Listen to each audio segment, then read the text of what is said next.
If you'd like to make a call, please hang up and try again. Hey, I'm Madeline Butini, the host of 1-800-MADBUTT. I'm a visual artist from Australia on a conversational journey to call up and talk with the best artists, entrepreneurs, and visionaries of our time.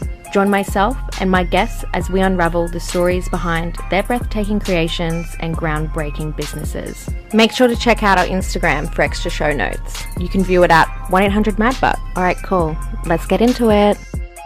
Hey, Cal, how you going? Hey, I'm good. How are you? Yeah, I'm well, thanks. Thank you so much for coming on my podcast. I really appreciate it. No worries. Thanks for having me. No, of course. Wanted to chat with you for a while. No, we've been trying to tee this up over the last couple of months, so I appreciate you being patient with me. Are you ready to jump in? Yeah, I am. I'm ready to go. Okay, cool. First question is, tell us who you are and what you do. My name's Callum Francis, and I'm an oil painter that, just pretty much make paintings based on the landscape and my interpretation of it. Nice. And you recently had an exhibition. Was it at Cool Gallery? Yeah, it's that CA gallery on the Sunshine Coast, which was a really fantastic experience. That was probably like the best time I've ever had showing my work. They were brilliant. Yeah. And the works looked really nice. I saw it online and I was like, never heard of this gallery. Obviously heard of you, know you, and I was like, fuck, can't believe I missed that. Yeah, it was pretty cool. Like that space that they have is just phenomenal. With polished concrete floor and like it's like 2-story high tilt slab walls. And it just looks like, I was really stoked. Like the work looked really incredible in the space. And yeah, it was really exciting because it was the first time that I'd shown newer work like that. So it meant a lot that it could be in a solo show. So yeah, no, that's beautiful. And not to get too much into it, but was that your first solo? yeah, that was my first ever solo. Yeah, which was nice. Good. Yeah, Beautiful. I was pretty excited. Yeah, that's better than me when I hosted my solo at 7 to 8, just like a paint shop. So you're doing great. Still, yeah, it still counts as long as you had fun and you enjoyed it. That's all that really matters at the end of the day. Oh no, we had heaps of fun. But what I'm trying to say is it's like very established for a first solo, you know, like your version, not really mine, you know. All right, cool. So let's start with the journey into art. So what was your first memories of creating art as a child? Probably just drawing a fair bit as a young kid. Like I really enjoyed drawing, and my granddad was really good at like drawing little cartoons. Same with my dad, and it was something that I remember when I was really young. Dad would draw like things with me, and it was just really encouraging. And it's something that I sort of did when I was a younger child, and then I kind of put it down for a while, and then I started to get into it a bit more as an older teenager again, because I played tennis, like competitive tennis, a lot, and then I got injured, and it was just that kind of like changed the course of what I thought my life would be. And Oh my God. So yeah. wait, you could have been a tennis player. I don't know if I would have been that good. You kind of know who's going to be like professional by the time you're like 15, and I certainly wasn't quite that stage, but I trained like 5 days a week and played all sorts of stuff and all over interstate and everything. But then I broke my shoulder, and I was like, well, I can't do that anymore. So I'm gonna give this art a go, really. How did you break your shoulder? Just playing schoolboy rugby and just got spear tackled from behind and snapped in half. It was a pretty fun time, eh? Oh my God, sorry, I had to ask. Yeah. Okay, so you got injured and then you were drawing. Were you drawing just cartoons or what were you drawing? Yeah, just like more illustrative stuff and things based off cartoons, and then turning into like illustration and like sort of like skateboard graphic kind of things and stuff like that. That's what I really love doing. And it was just like a pastime that I'd do as a teenager, really. So was this like you were inspired by like Cheese TV growing up? Yeah, I And loved then all that stuff. It was fantastic. It was so yeah. cool. Cheese What was your TV. favorite? I don't know. I can't quite remember. There was all sorts of things. Like I remember like wild thornberries and stuff like that. Do you remember Yeah. those? Man, Yeah, that stuff yeah. was the best, eh? Yeah, the little boy who's like I loved Yeah, yeah, him. yeah. Yeah, Yeah. that's one that really stands out there. I used to love watching that. Yeah, I liked that in Hey Arnold. Oh, Hey Arnold. I loved Hey Arnold. That episode Yeah. with like he thinks it's a ghost train, but it's just like the workers' train. I loved that show. It was so good. Hey. Yeah. No, okay, cool. Because yeah, I've been asking like a lot of creatives like what their memories were as a kid, because it seems like, at least for me as well, that having art in your formative years really leads to this coming back into it as an adult. So when you were like a teenager, were your parents ever like, oh yeah, you should do art, or what was going on there? No, not really. Like as much as like I mentioned before about my dad and granddad drawing little cartoons and stuff every now and then, I pretty much grew up in a house and a family that had no real interaction with art at all. There wasn't a lot of art in the home. There was like one thing that I do remember really clearly at my grandparents' house was like there was this like fine art reproduction of a Darcy Doyle painting, and Mm-hmm. that's something that like I'd always look at even as a teenager. And then I don't know, it didn't really click into gear until I left school and I went to study at uni, and I actually did a literature degree and took art on with that. And that's when it really kind of was a big light bulb moment for me. Okay. In art history, that was a huge Oh light my bulb God, I'm moment. studying art history right now, Cal. Yeah, it's a lot of fun. Hey, it's pretty Which cool. uni did you go to? Actually, I went to this really small chilled one called ACU in Banyo, and Oh, yeah. they offered literature and art there because yeah, I just didn't have everything together. I didn't understand like a portfolio system or anything like that. But and that was the only offer that I got, so I just went there and I actually really enjoyed it. Yeah, I love studying art history. It's so much fun. Yeah, it's really cool how everything like links together in a way. Yeah. And like there's all these little pockets of amazing things happening, but each thing feeds into the next thing. Yes. That's such a good Yeah. way to describe it. Yeah. Such a Yeah. good way to describe it. It's really cool until you get to like the angsty, was it like 20th century and it's all reactionary. It's like Yeah. everything's reactionary. Everyone doesn't like each other. Literally, I was like doing workshops on the weekend and I was talking about collage art. And I was like, collage art was a reaction to modernity and like explaining it all. So it's funny you say that. Yeah, yeah. Everyone was just like real G'd up the whole Yeah. time. I was like, once World War II was done, it's like, yep. I'm like everyone was. Yeah. You were going to uni to study literature, didn't really like, and art history, and you didn't really know what you wanted to do. But you must have had like some idea, right? Yeah, well, it was something like that. When there's like something inside of you, it's like no matter how hard you try to negate it or navigate away from it, you're always leaning back into it. And art was one of those things that I just kind of knew deep down, this is what I will be doing. And it was something that I just had inside me. And no matter how hard I tried to like navigate away from it or negate myself against it, I was kind of like, it didn't matter what I did. I always kind of ended up still being into art, and it just kept developing from there. I was never sure how I'd get there or the work I'd make, but I knew it was something that I was kind of put here to do in a way, and I just trusted that process entirely. And that's kind of what happened from there. But I remember like art history and seeing like the abstract expressionist movement. That was like that was a really big moment seeing that. Yeah. Why was that? What do you think that? It was just like an emotional response to something. Like it was totally like, it wasn't like anything that I'd seen before. I had no inkling or even idea that existed until I went to university. Oh, yep. And then seeing the leap from like Monet to that was something that I just found fascinating. And it just kind of, I was like, whoa, like, what is this? This is incredible.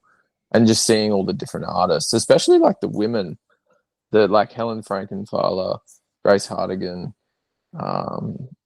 people like that, seeing their work for the first time, I was like, whoa, this is really powerful, like incredibly powerful. Yeah. Yeah, it was quite astonishing.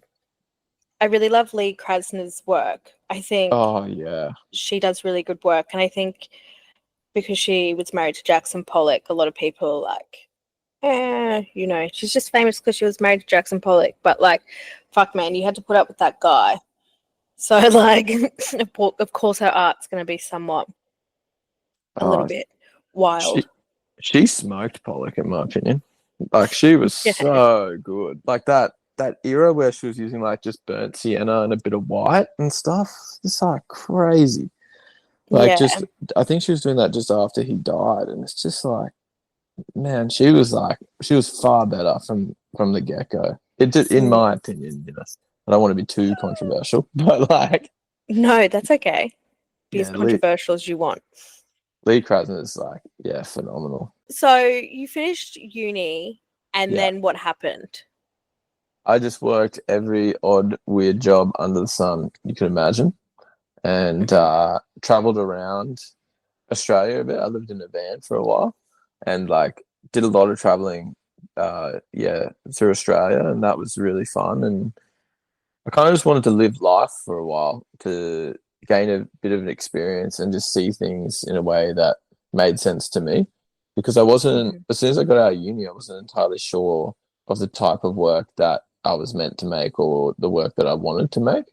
And I just wanted to live life until things kind of felt right. Or it felt like I was able and ready to start a practice, if that makes sense. Yeah, you just wanted to get some notches under your belt. Yeah, exactly.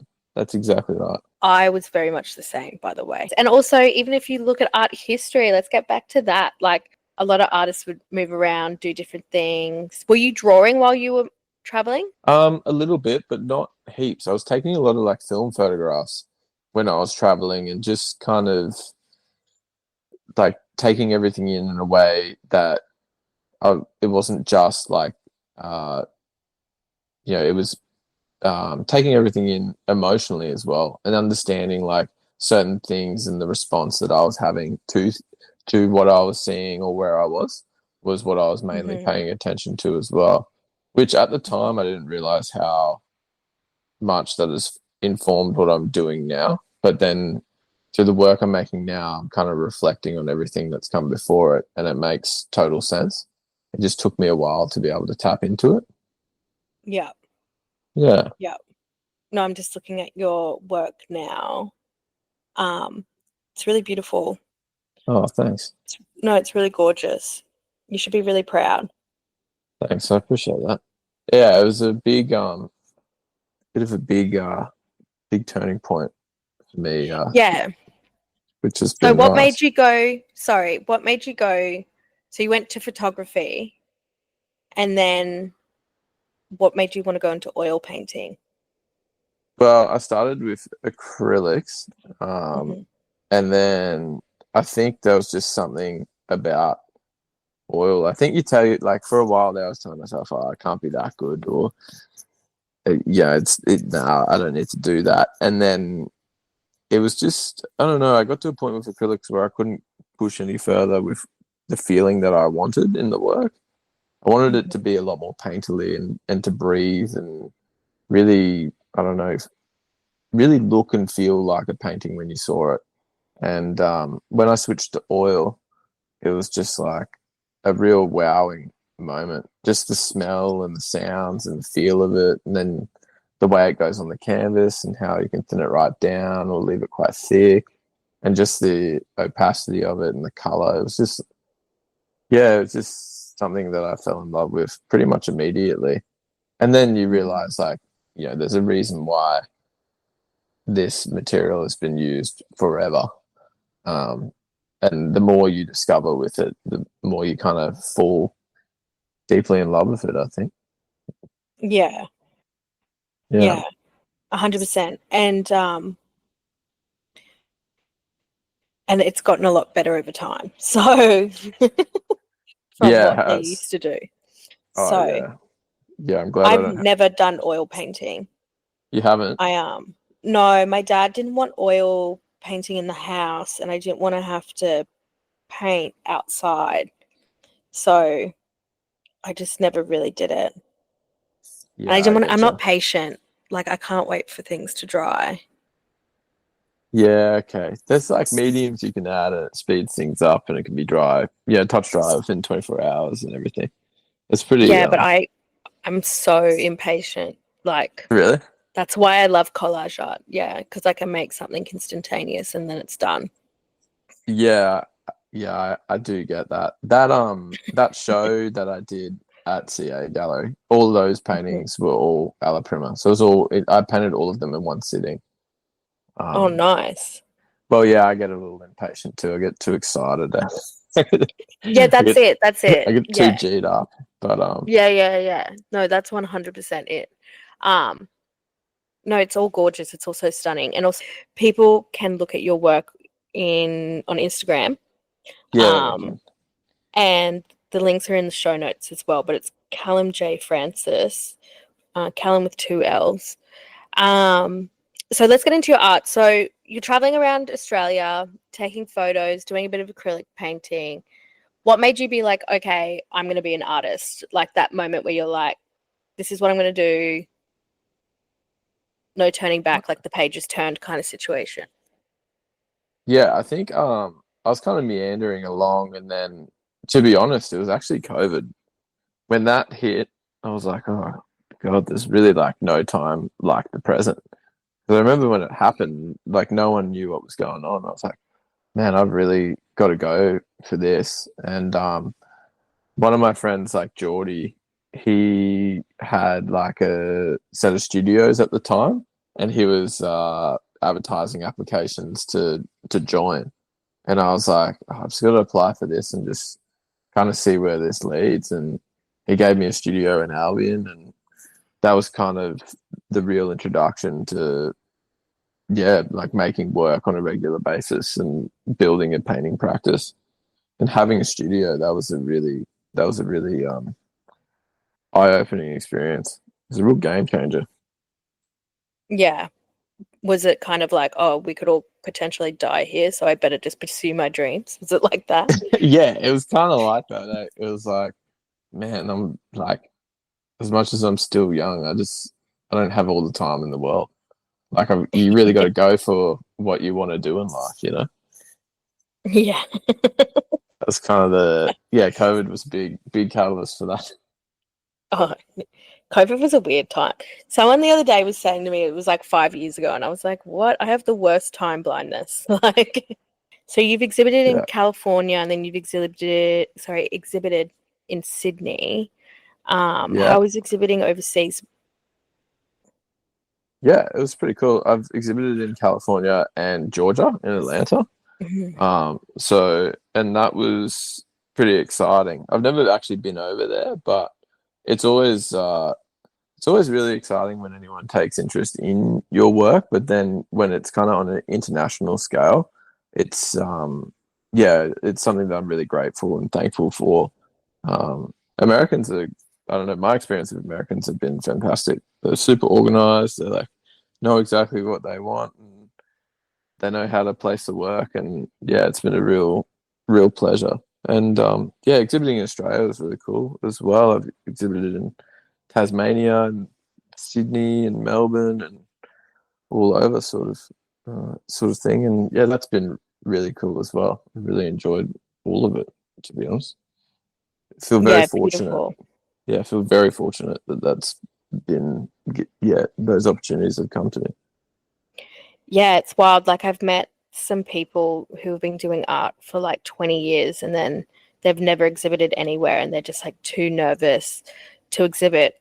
What was it like when people were first approaching you and you had to like, was it just like, yep, no questions, like this is what I'm going to do? Like, what was your self-talk like? I think initially, like I always wanted to show work in commercial galleries.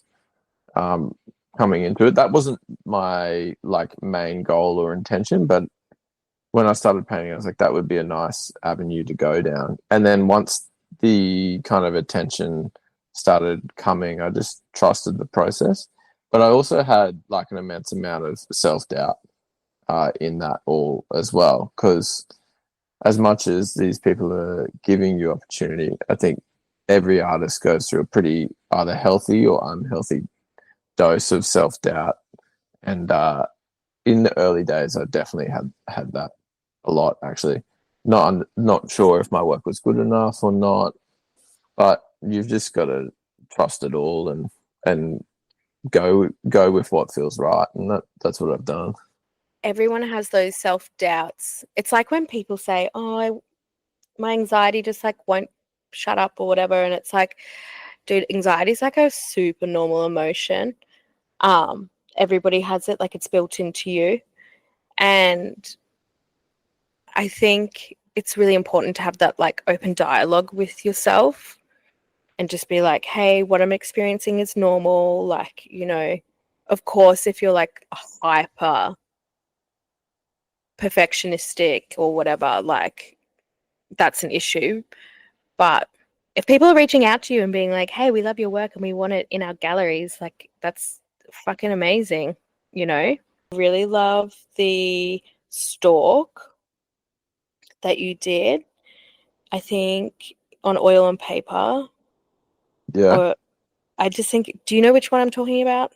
Yeah, I think so. Yeah. I've done a fair few of them, but yeah, Instep 2024. So yeah, beautiful. yeah. So do That you was do like plein air? Sorry. plain air. No. Oh, sometimes like I do go out a lot, and I look at things. I take photos. I'll draw plein air as well. But those bird paintings I do, I'll take photographs or film them, and then Mm, kind of just like see a mix of photos I really like, and then kind of work based off a few to get something new out of that. So I won't just like directly paint from a photograph, but I'll see a few of the like photos I've taken and then kind of meld them together as I'm working. Drawing based, it's quite a meditative process for me. it's gorgeous. Sorry, I'm just like immersed in your work now. And the, I'm probably going to say this word wrong, but the raw strap, I can't say it. The ones where, you know, the psychology ones with the Yeah, butterflies. the Rorschach butterflies. Rorschach. Well, I can't even say it. I can't say shit. Yes, they are gorgeous. Where did that inspo come from? From that test as a do you remember in primary school you did that? Did you ever Yeah, do that in primary school on the paper? yeah. I just remember that, and then also seeing Quilty do it was like pretty crazy. And then I was like, I gotta give that a crack in a way Fuck that's yeah. gonna be true to me. Yeah. It's funny you mentioned that because I'm actually trying to figure out how to do it in the work I'm making now, with the butterflies again, and it's going to be a pretty fun process because you kind Yeah. of lose all sense of control of it, really.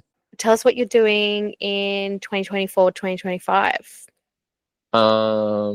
It's a little slow, but I'll be making new work and trying to develop the everything further that I showed in 2024. I'm in a group show in Tasmania, I think at the end of February next year with Penny Contemporary. So I'm looking forward to that. That'll be really exciting, to show new work down there again. And that's about it, really. It'll just be, yeah, about discovering things and keep making work about my life and how I feel and everything that's in it. So I'm pretty excited. Nice. Yeah, so if you're a gallery or if you're a commercial business or you want to buy some art because you're a collector, buy art from Cal. Cal, where can people buy your art or get in contact with you? What's the best place? I currently have work available with my gallery in Atlanta, like Thomas Dean's Fine Art, if you're in the US. And then in Australia, if you just want to contact me via email or Instagram, DM, I'm more than happy to help in any way. Love it. Perfect. Well, thanks so much, Callum. Thank you, Maddie. I really appreciate coming on here. It's been really cool.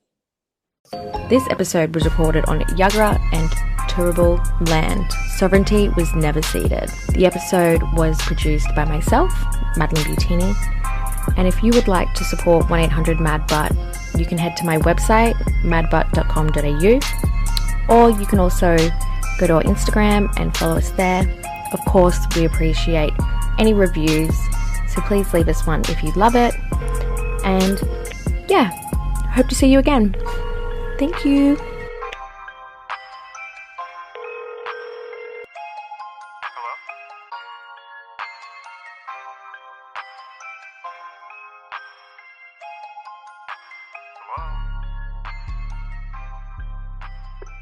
If you'd like to make a call, please hang up and try again.